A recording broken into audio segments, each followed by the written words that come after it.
Hello बच्चों, कैसे हो सभी।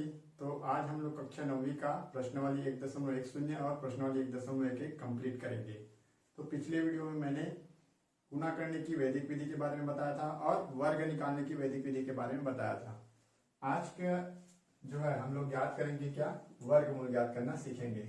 और एक विधि दिया गया है यहाँ, विलोकन विधि। सबसे पहले तो वर्गमूल क्या है उसको पहले देख लीजिए, कई लोग भूल गए होंगे। तो कक्षा 8वीं में आप लोगों ने वर्गमूल निकालना पढ़ा होगा। दो विधि से पढ़े हैं आप लोग, भाग विधि से और गुणनखंड विधि से। ठीक है, भाग विधि से कैसे ऐसे करके निकालते थे, हमारे मूल 2 का निकालो करके बोलते थे। तो क्या करते थे, 2 को इधर भाग देते थे और इधर आता था और सब चीज करते थे। तो क्या आ जाता था, हमारा वर्गमूल क्या है वो आ जाता था। और गुणनखंड विधि में कुछ ऐसा करते थे, यहाँ पे रखते थे, यहाँ पे गुणनखंड करते थे ऐसे, और इसको गुना करके जोड़ा बनाते थे। जोड़े में जितना जोड़ा बनता था वही उसका क्या होता था, गुणनखंड करने के बाद वर्गमूल निकलता था। तो इस तरह से हम लोग 2 विधि पढ़े हैं वर्गमूल ज्ञात करने की। आज हम लोग पढ़ने वाले हैं विलोकन विधि। तो विलोकन विधि से कैसे हम लोग वर्गमूल ज्ञात करते हैं देखते हैं।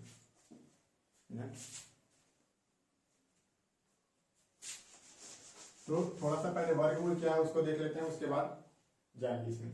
ठीक है, तो आप लोगों ने वर्ग पढ़ा है। वर्ग किसको बोलेंगे, वर्ग मतलब उसका घात 2।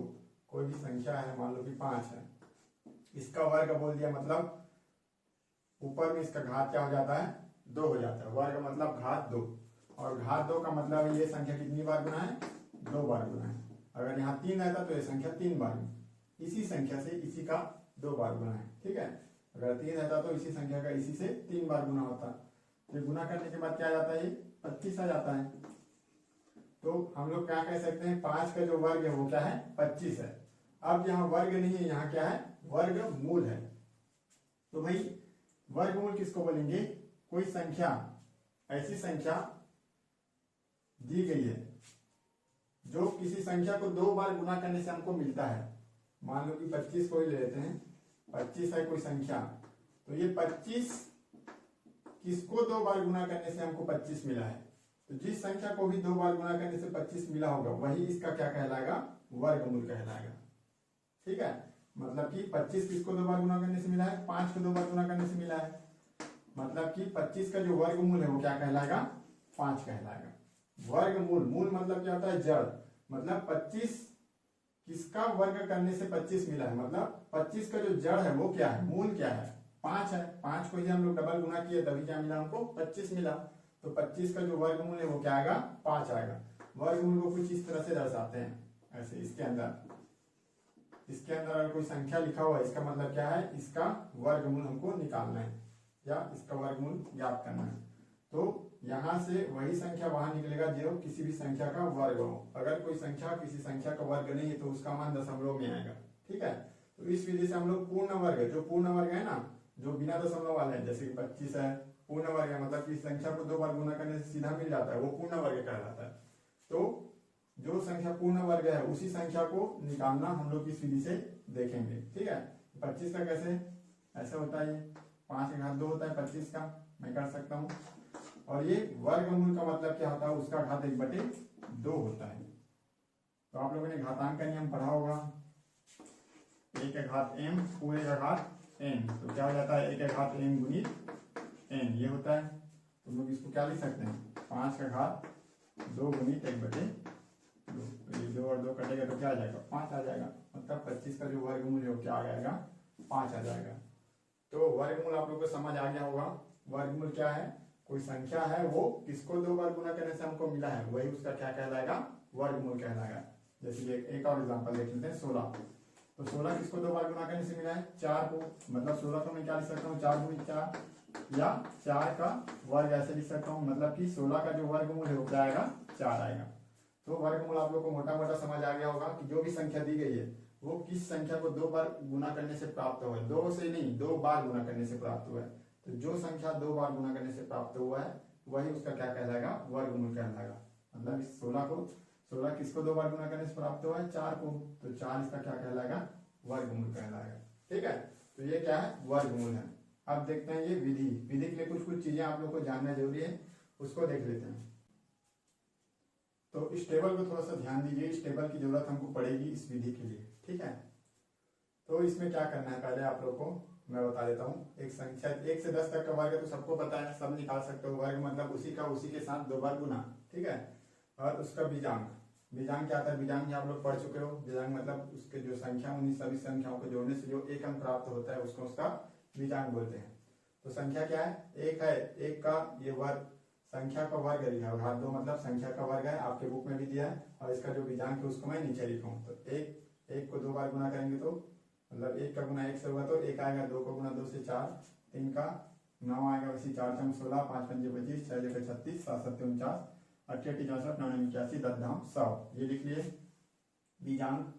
तो बीजांग भी इसका एक का तो एक ही आएगा, 4 का 4 आएगा, 9 का 9, 16 का 7 आएगा, 6 और 1 7, ऐसी 5 2 7, 6 3 9 और 9 4 13, 13 में 3 और 1 4, इसमें 6 4 10, 10 में 1 और 0 1 आएगा, 8 और 1 9 और 1 का 1 में 0 जोड़ेंगे तो 1 ही आएगा।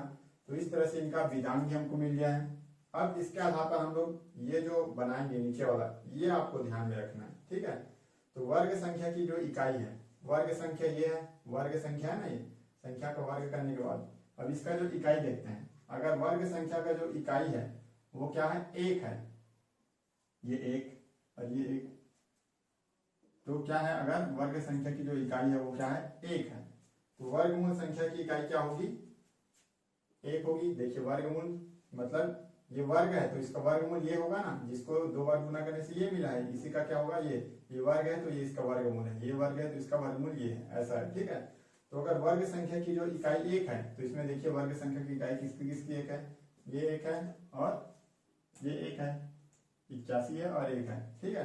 मतलब वर्ग संख्या की जो इकाई क्या है, 1 है। तो वर्गमूल संख्या की इकाई क्या हो जाएगी, इसका जो वर्गमूल है 1 का वही होगा। तो 1 का वर्गमूल क्या है, 1 है, वाह,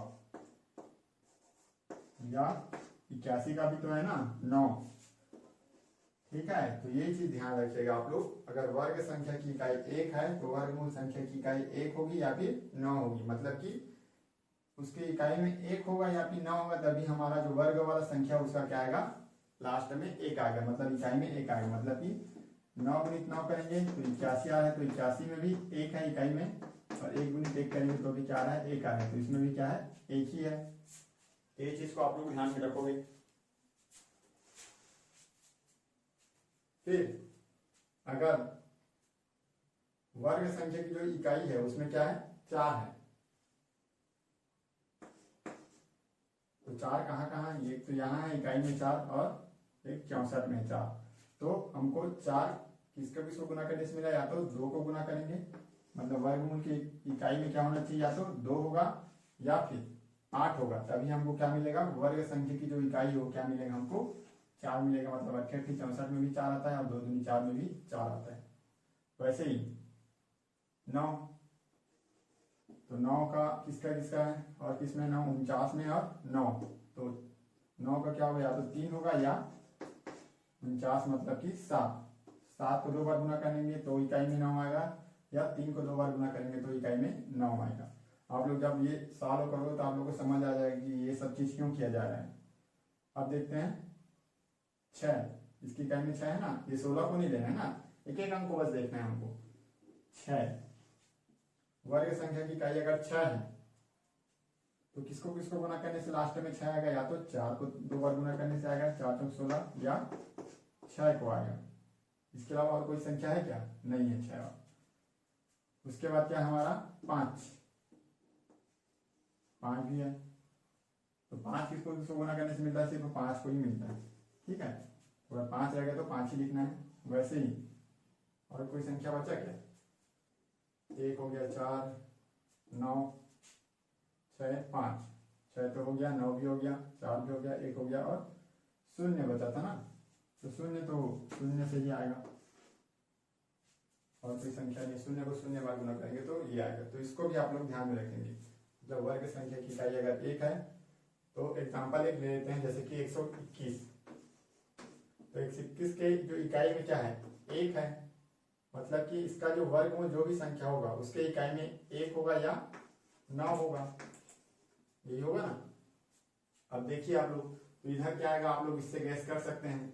अब यहाँ 19 तो आ नहीं सकता, एक सबसे मिनिमम क्या रख सकते हैं, या तो 0 रख सकते हैं या 1 रख सकते हैं। तो 0 रखेंगे तो 9 नियम 81 आ जाता है, लेकिन ये 121 है। और 19 रखेंगे तो इससे बहुत ज़्यादा हो जाएगा। 19 में 19 करोगे तो आप लोग 400 के आसपास कुछ आ जाएगा। 324 कुछ आता है 18 में। तो 9 नियम 81 में करके देख लीजिए।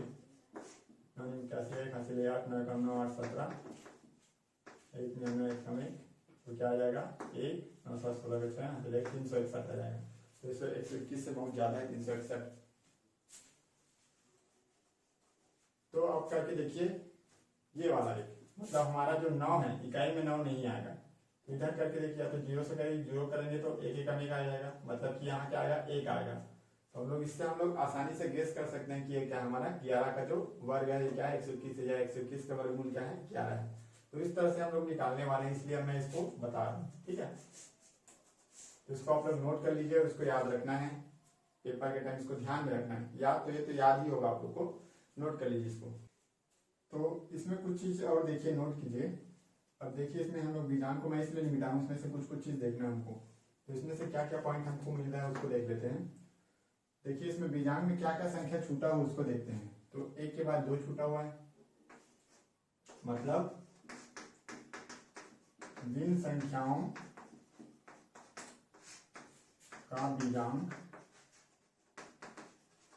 क्या क्या है, 1 के बाद क्या छूटा है 2, फिर 3 भी छूटा है, 4 है, 5 छूटा है,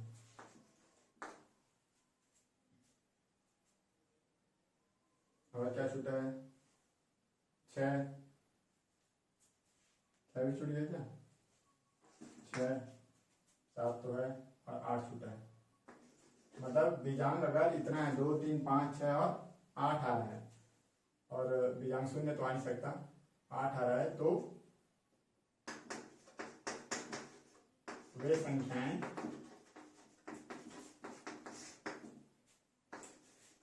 पूर्ण वर्ग नहीं होंगी।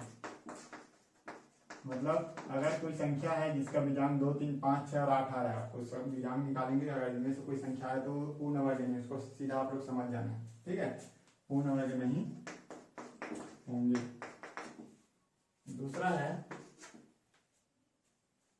जिस संख्या के इकाई में, ठीक है वर्ग संख्या है ना, तो जिस संख्या के वर्ग की इकाई में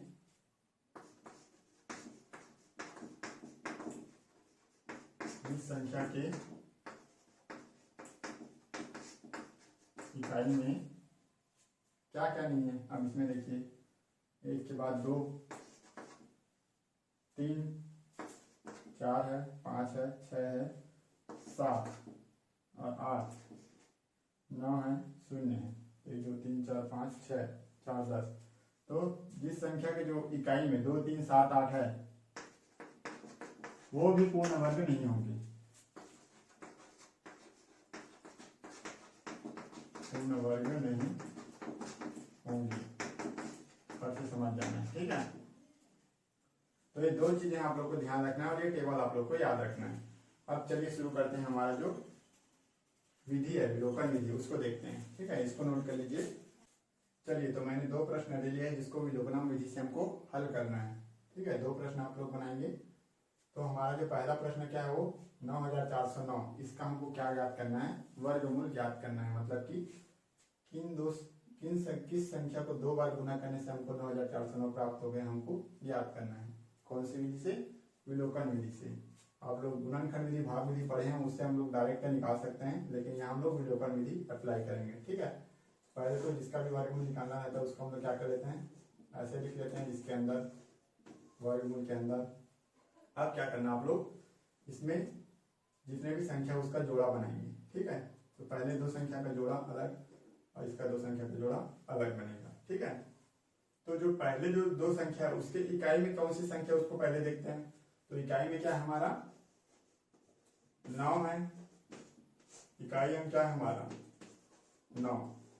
अब यहाँ पर आपका उस टेबल को उपयोग होगा। अब बताइए, मतलब ये संख्या क्या, हमको किसी संख्या को 2 बार गुना करने से ये संख्या मिला होगा, तभी हम लोग इसका वर्गमूल निकालना है। तो आप बताइए मुझको कि किन संख्या को 2 बार गुना से करने से मुझको 9 मिलेगा।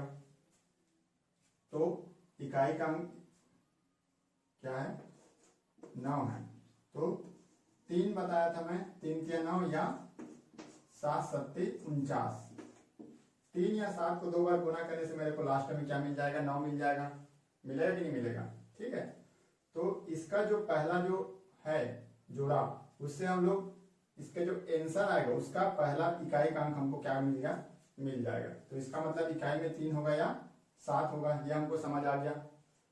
तो इससे हम लोग क्या निकालेंगे, उत्तर के इकाई का अंक,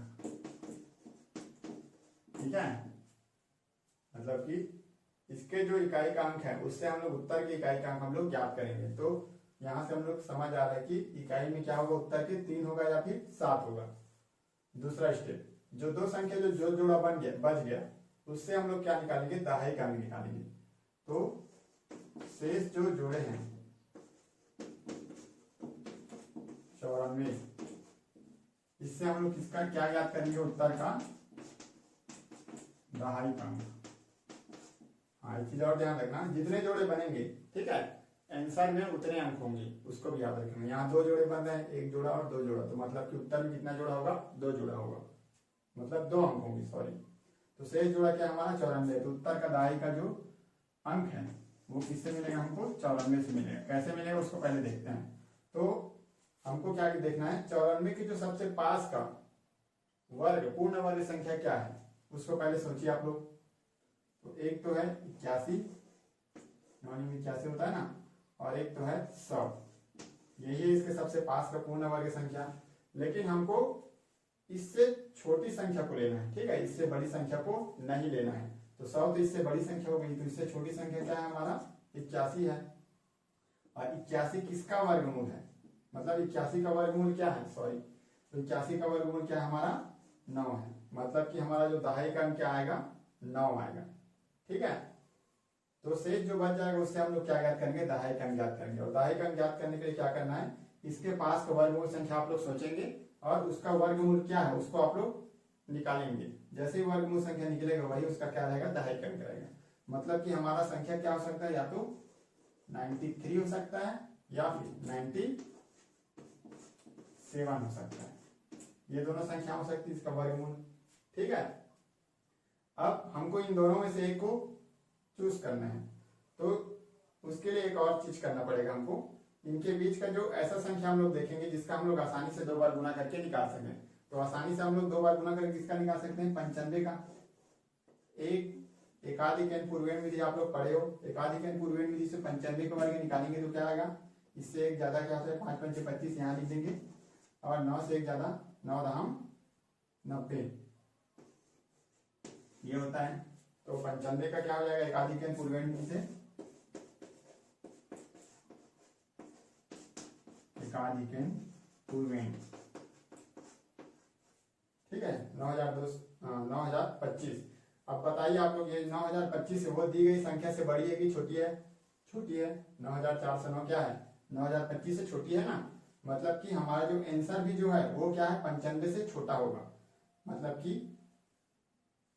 ये क्या आ जाएगा हमारा, सॉरी, 95 से बड़ा होगा। मतलब कि हमारा आंसर क्या आ जाएगा, 97।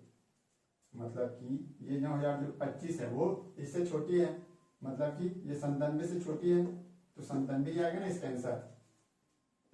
इसको हम लोग थोड़ा बात बनाते हैं, ठीक है। यहीं पे आप लोगों को समझना पड़ेगा, दी गई जो संख्या है 9409, 9025 से बड़ी है, अतः इसका वर्गमूल भी 95 से बड़ा होगा, जो कि क्या है, 97 है। मतलब इसका वर्गमूल क्या आ जाएगा हमारा, 97। तो एक बार और देख लीजिए ध्यान से। सबसे पहले क्या करेंगे, इसका जो इकाई का जो अंक है, ठीक है, उससे हम लोग आंसर का जो इकाई का अंक है उसको ज्ञात करेंगे। जितना जोड़ा बनेगा उतना हमारा संख्या रहेगा आंसर, ठीक है। इसका इकाई में क्या है, 9 है, तो हम आप लोग को सोचना है कि किसको किसको 2 बार गुना करने से मेरे को 9 मिलता है। तो यहाँ पे जो भी संख्या रहेगा उसको सोचना है आपको, किसको किसको 2 बार गुना करने से यहाँ पे जो संख्या रहेगी वो मिलेगा। तो यहाँ 9 है तो 3 को 2 बार गुना करने से मिलता है और 7 को 2 बार गुना करने से मिलता है। मतलब कि मेरे जो आंसर की जो इकाई है उसमें क्या आएगा, 3 आएगा या फिर 7 आएगा। ठीक है, अब शेष जो जोड़ा बच गया उससे हम लोग को क्या ज्ञात करना है, दहाई का अंक ज्ञात करना है। तो शेष जो जोड़ा बचा है उसको देखना है और उससे कम सबसे निकट का क्या निकालना है, हमको सोचना है, पूर्ण वर्ग संख्या सोचना है। तो 94 के सबसे पास का पूर्ण वर्ग संख्या क्या हमारा 81 है। ठीक है, बड़ा नहीं सोचना है, छोटा ही सोचना है। तो 81 है, तो 81 किसका पूर्ण वर्ग है, 9 का पूर्ण वर्ग है। तो वही हमारा क्या होगा, दहाई का अंक होगा। मतलब कि हमारा जो आंसर है या तो 93 होगा, इसके साथ मिलाना इकाई है तो ये दहाई बन गया, या तो 93 होगा या फिर 97 होगा। अब हमको डिसाइड करना है कि 93 है कि 97 है। तो उसके लिए हम लोग को एक ऐसी संख्या, बीच का ऐसा संख्या चाहिए जिसका हम लोग को पूर्ण वर्ग ज्ञात हो। ठीक है, तो इस स्थिति में हम लोग आसानी से कौन सी संख्या का पूर्ण वर्ग ज्ञात कर सकते हैं। तो आप लोगों ने कल पढ़ा था, मतलब पिछले वीडियो में देखा था, एकाधिक पूर्वेण विधि से जिसके इकाई में 5 हो उसका हम लोग आसानी से वर्ग निकाल सकते हैं। मतलब 93 और 97 की 95 है जिसका हम लोग वर्गमूल आसानी से निकाल सकते हैं। तो 95 का वर्ग क्या आएगा, 9 से 1 ज्यादा 10 नियम 90 और 5 पंचे 25, 9025 आएगा। अब आप लोग को इससे तुलना करके देखना है। ठीक है, मतलब कि दी गई संख्या क्या हमारा 9409, वो 95 के वर्ग 9025 से क्या है, बड़ी है। मतलब कि हमारा जो आंसर भी जो आएगा वो भी क्या होगा, 95 से बड़ा होगा। तो 95 से बड़ा क्या है, 97 है। तो यही चीज मैं यहाँ पे लिखा हूँ, जो दी गई संख्या जो 9409 है वो 95 के वर्ग क्या है, 9025 से बड़ी है। इसलिए इसका वर्गमूल जो है 95 से बड़ा होगा। तो 95 से बड़ा क्या, 97 है। इसलिए हमारा जो आंसर भी क्या आएगा, 97 आएगा। तो इस तरह से ये प्रश्न बनेगा। ठीक है, तो चौथा प्रश्न देखते हैं, 3249। बाकी 2 प्रश्न आप लोग बनाएंगे। तो चलिए इसको भी फटाफट देख लेते हैं। इसके भी जो इकाई है उसमें क्या है, 9 है। मतलब कि हमारा जो इकाई का अंक क्या आएगा यहाँ पे, अब इसको मैं डायरेक्ट लिखता हूँ। ठीक है, इकाई का अंक क्या हो जाएगा, या तो 3 होगा या फिर 7 होगा। 2 जोड़ा है, 49 है, 32 है। तो इकाई का अंक को देखना है ना, पूरा 49 है तो 7 आएगा, ऐसे मत सोच लेना। इकाई में 9 है तो यहाँ पे 3 आएगा या फिर 7 आएगा। अब देखते हैं 32। तो 32 के सबसे पास का जो पूर्ण वर्ग संख्या क्या है और उससे छोटी संख्या 25 है। ठीक है, तो इसके निकट का पूर्ण वर्ग संख्या क्या है, पूर्ण वर्ग संख्या 25 है और इसका जो वर्गमूल है वो क्या है, 5। यहां से हमको क्या मिल जाएगा, दहाई का अंक। मतलब कि दहाई का अंक हमारा क्या आ जाएगा, 5 आ जाएगा और इकाई का अंक आएगा 3 या 7। मतलब कि हमारा जो उत्तर है वो क्या आ जाएगा, या तो 53 होगा या फिर 57 होगा, यही होगा। ठीक है, अब यहाँ पे फिर मेरे को क्या लाना पड़ेगा, बीच का जो संख्या उसको खोजना पड़ेगा, ऐसी संख्या जिसका मैं पूर्ण वर्ग निकाल सकूं। तो इसके बीच का संख्या 55 है। 55 का हमको क्या कर सकते हैं, आसानी से वर्ग निकाल सकते हैं। 55 का वर्ग क्या आ जाएगा, फिर वही 5 पंचे 25 और 5 से 1 ज्यादा 6 है, 5 छके 30, 3025 है। 55 का वर्ग क्या है, 3025 है। अब दी गई संख्या क्या है, 3249, वो 3025 से क्या है, बड़ी है। मतलब कि मेरा जो इसमें से जो आंसर जो चूज करना है वो भी 55 से बड़ा होगा। मतलब कि जो मेरा आंसर जो होगा वो क्या होगा, 57 होगा। वही चीज यहाँ फिर से लिख लेना है, मैं डायरेक्ट लिख रहा हूँ, आप लोग उसके हिसाब से लिख लेंगे। ठीक है, तो इसका आंसर क्या हो जाएगा, 57। एक बार फटाफट मैं शॉर्ट में बता देता हूँ। इसके जो इकाई से हमको क्या ज्ञात करेंगे, आंसर का जो इकाई है वो निकालेंगे। तो इकाई में क्या है, इसका 9 है। तो 9 किसको किसको गुना करने से आता है, 3 या 7 को गुना करने से आता है। मतलब मेरा आंसर में या तो 3 होगा इकाई में या फिर 7 होगा। अब जो 2 संख्या बच गया उससे हम लोग क्या निकालेंगे, दहाई का अंक निकालेंगे। तो 2 संख्या क्या है मेरा, 32 है। तो 32 के सबसे पास का पूर्ण वर्ग संख्या ज्ञात करना है, सोचना है। ठीक है, वो लेकिन वो कम होना चाहिए। तो 32 से कम क्या है, 25 है पास का सबसे। तो 25 का जो वर्गमूल है वो क्या होता है, 5 होता है। मतलब मेरा दहाई का अंक क्या आ जाएगा, 5।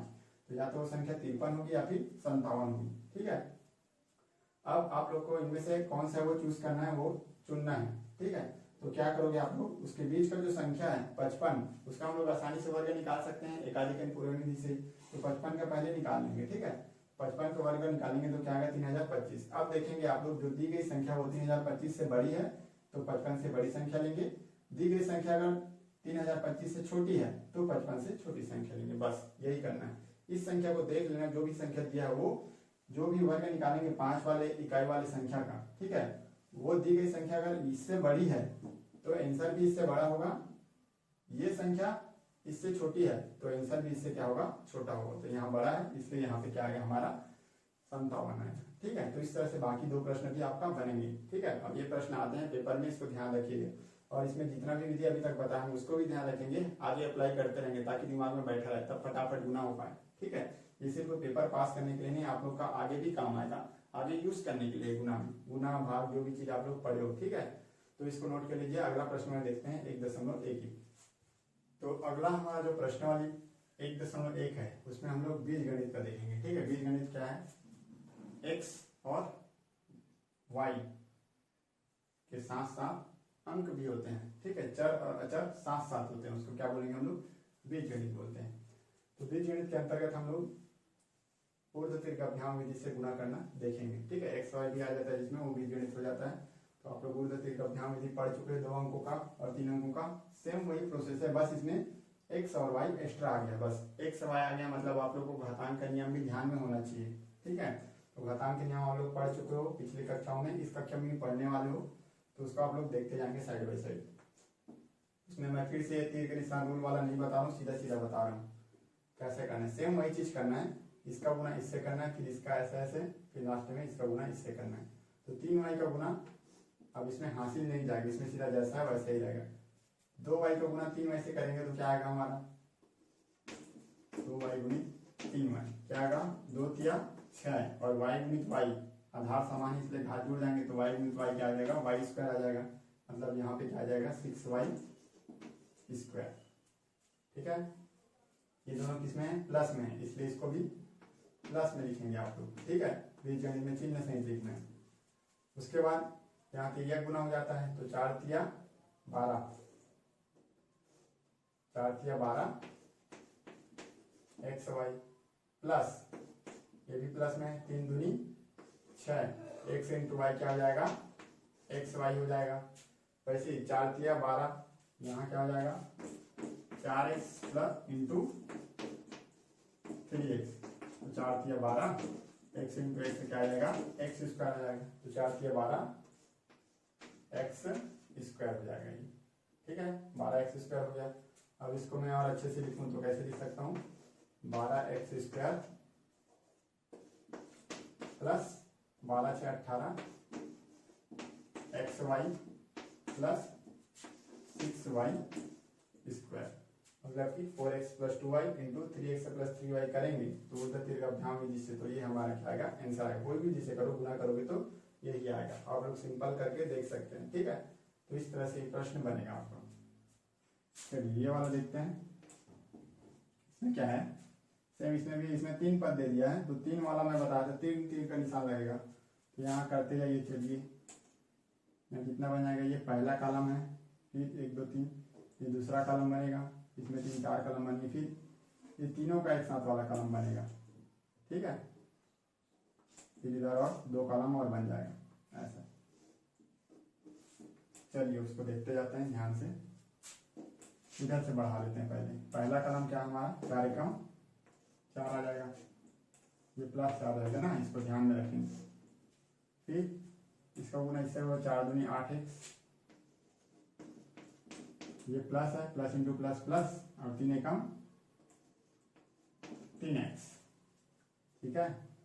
अब क्या होता है, इसका गुना इससे होता है, तो 4 को गुना x स्क्वायर से होगा तो क्या आ जाएगा, 4x स्क्वायर आ जाएगा।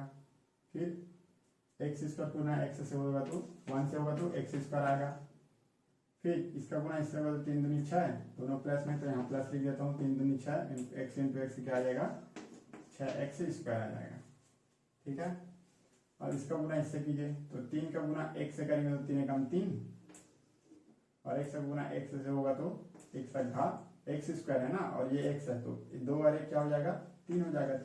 ये 2 है, x का घात 2 है और x है तो 2 और 1 3 होगा ना, और इसका गुना इससे करेंगे तो प्लस, जगह नहीं इसलिए नीचे लिख रहा हूँ मैं, 2 का गुना x होगा तो 2 एकम 2, और x स्क्वायर का गुना x होगा, ऐसे होता है, x स्क्वायर गुणित x ऐसे होगा, तो आधार समान है तो घात जुड़ेगा ना, इससे घात कुछ नहीं मतलब 1 है, 2 और 1 क्या हो जाएगा 3 हो जाएगा, मतलब x घात क्या हो जाएगा हमारा 3 हो जाएगा। तो यहाँ क्या लिख दूंगा मैं x घात 3।